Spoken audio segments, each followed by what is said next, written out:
Good morning, everybody. This is Rick Mantei. My hero of the day is going to be Jimmy Carter. Now, he's a very divisive individual, and half the people in the country love him, the other half hate him. I happen to vote for him for president, and he let me down big time in the military at the time because we had 24 airplanes in my squadron, and only 6 of them were serviceable. Then when Reagan got in, within 6 months, all 24 of them were serviceable. So as the president, not so good, but as an individual and a human, top notch.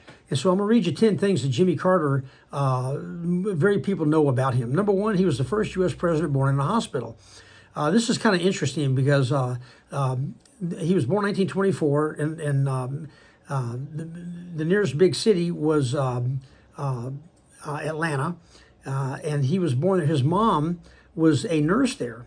And when the time came to deliver her firstborn, the hospital had an open room, and the doctor urged her to have the baby there instead of the Carter home.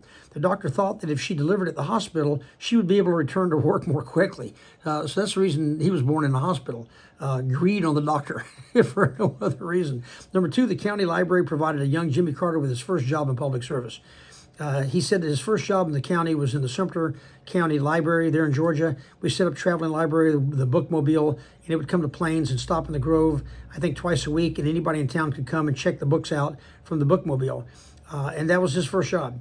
He skipped school and missed out on being a valedictorian. In 1941, during his 11th year, he did not add 12th grade until the adoption of a new state constitution. He was set to be valedictorian, but he lost the position after he and other senior boys left school on April Fool's Day and went to Americus. He received zeros for that day and became the salutarian instead.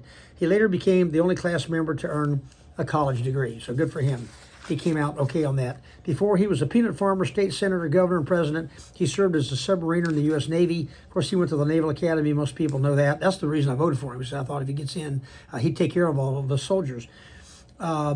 He's also believed to be the first president to be living in public housing. He left the Navy to return to Plains after the death of his father in 1953 due to a post-war housing shortage. He and his wife and their sons moved into a new public housing project less than 3 blocks from Plains High School, becoming the first tenants in Unit 9. This experience would later help inspire their interest and involvement with Habitat for Humanity.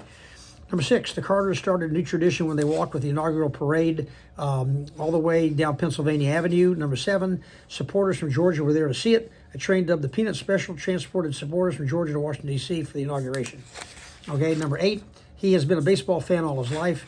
He supported the Atlanta Braves since the team moved there in 1966.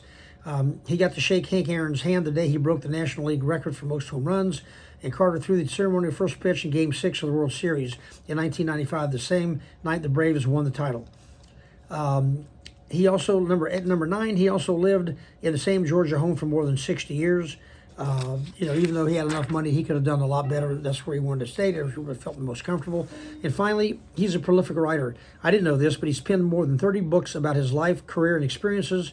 He even won 3 Grammy Awards in the spoken word album category for audio recordings of the books Faith, A Journey for All, and number 2, A Full Life, Reflections at 90, and finally, Our Endangered Values, America's Moral Crisis.